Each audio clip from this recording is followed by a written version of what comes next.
নোয়াখালীর সুবর্ণচরে 4 সন্তানের মাকে গণধর্ষণের আলামত মিলেছে, একথা জানিয়েছেন চিকিৎসক। এদিকে ধর্ষণ মামলায় আরো 2 জনকে গ্রেপ্তার করা হয়েছে। এ নিয়ে গ্রেপ্তারের সংখ্যা দাঁড়ালো 5 জন। ধর্ষণের বিচার দাবিতে নোয়াখালী শহরে মানববন্ধন করছে নানা শ্রেণী পেশার মানুষ। নির্যাতিত ওই নারীর পাশে দাঁড়িয়েছে আইন ও সালিশ কেন্দ্র।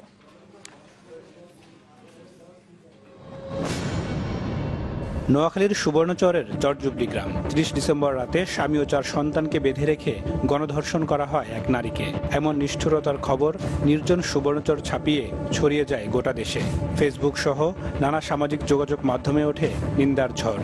দাবি জানানো হয় দোষীদের বিচারের।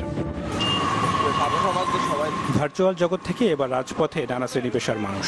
বৃহস্পতিবার নোয়াখালীর মাইজদি টাউন হল মোড়ে হয় ঘণ্টাব্যাপী মানববন্ধন।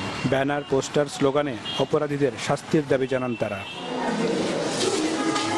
নোয়াখালীর জেনারেল হাসপাতালে নির্যাতিতা ওই নারীকে দেখতে যান জাতীয় মহিলা সংস্থার কয়েকজন সদস্য এবং আইন ও সালিশ কেন্দ্রের জ্যেষ্ঠ আইনজীবী সেলিনা আক্তার। আশ্বাস দেন সব ধরনের আইনি সহযোগিতার। আমাদের ভিকটিমের সঙ্গে কথা বলার পর এই মামলায়, এই ঘটনায় যারা অপরাধী তাদের অবশ্যই সাজা হবে এবং আইন তাদের সর্বোচ্চ সাজাই নিশ্চিত করবে।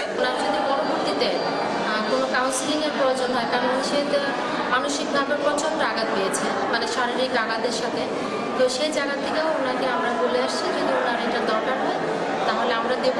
চিকিৎসক জানান স্বাস্থ্য পরীক্ষায় ওই নারীকে গণধর্ষণের আলামত মিলেছে।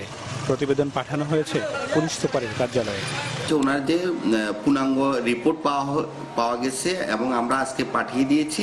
এটাতে আমাদের সুপারিনটেন্ডেন্ট স্যার এটার তদারকি করছেন এবং উনি আমাকে জানিয়েছেন যে এটাতে ধর্ষণের আলামত পাওয়া গেছে। পুলিশ বলছে ধর্ষণের ঘটনায় এ পর্যন্ত এজাহারভুক্ত প্রধান আসামি সহ বেশ কয়েকজনকে গ্রেপ্তার করা হয়েছে। বাকিদের ধরতে অভিযান চলছে। 9 জনের মধ্যে আমরা 5 জন অ্যারেস্ট করেছি। তারপরে আমাদের ড্রাইভ কিন্তু অব্যাহত আছে। ইনশাআল্লাহ যে কয়জন আছে তাদেরকেও আমরা আইনের আওতায় আনতে পারব। Desk report, channel 24।